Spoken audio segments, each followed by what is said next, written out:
Hey there everyone.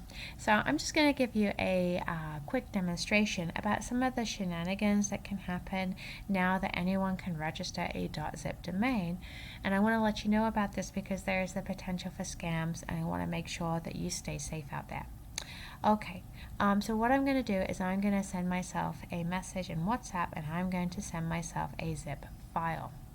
So I'm going to go ahead and grab that zip file. Where is it? Here we go, campingphotos.zip, and I'm going to say, oops, here's the file you requested, campingphotos.zip. Now, assuming that whoever receives this has reason to believe it's legitimate, if they see this and they see that here's the file you requested, campingphotos.zip, and they notice that the campingphotos.zip is blue and clickable, I think the natural thing for them to think is that clicking that link is going to allow them to download their file. But as we'll see, that's not actually what happens, because if we click on that link, we get taken to a website, and it's a website that has nothing to do with photos of a camping trip. So let's go back to WhatsApp and see what's going on here. Now, when I typed in campingphotos.zip, I was typing in the file name of the file I was attaching.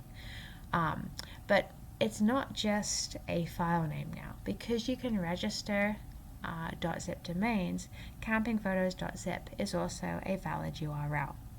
And if you type in a valid URL into a messaging client like WhatsApp, WhatsApp is going to automatically convert that into a clickable link because it's trying to be helpful. Now, in this case, because campingphotos.zip has this dual nature between the file name and the URL, because they don't necessarily have to have anything to do with each other whatsoever, WhatsApp's converting the valid URL into a clickable link is actually not helpful. Now, in this case, the website that shows up is a site that I registered because I registered campingphotos.zip, so it's safe. But you can imagine if a scammer had registered this, if they thought that campingphotos.zip was going to be a common file name that people might use and send in messages to other people because they were wanting to share photos of their camping trip with friends, then they might think that they might get quite a few people, clicking through to their website by mistake. And so they could set up the website to automatically download malware, or to serve a phishing page to try and capture people's login credentials for their Google account. And you can imagine if people are trying to download a zip file, they might think, well, maybe my friend sent this via Google Drive, so I guess it makes sense that I need to log into my Google account to download it. And you can see why, if they're not sort of thinking critically, then they may get caught out by that kind of scam. So if you get sent a zip file, don't click on the clickable links that get generated, because the clickable link is going to take you to the .zip domain, and that .zip domain is not going to have anything to do with the zip file that you want to download. And if you're sending zip files, you can help out your recipients by not entering in the file name.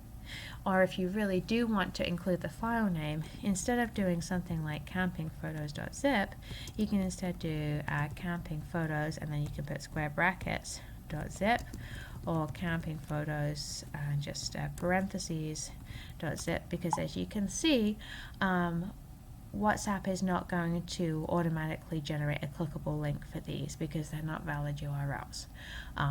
So if you do something like that, then the recipient is not accidentally going to click on an automatically generated link and then potentially get scammed.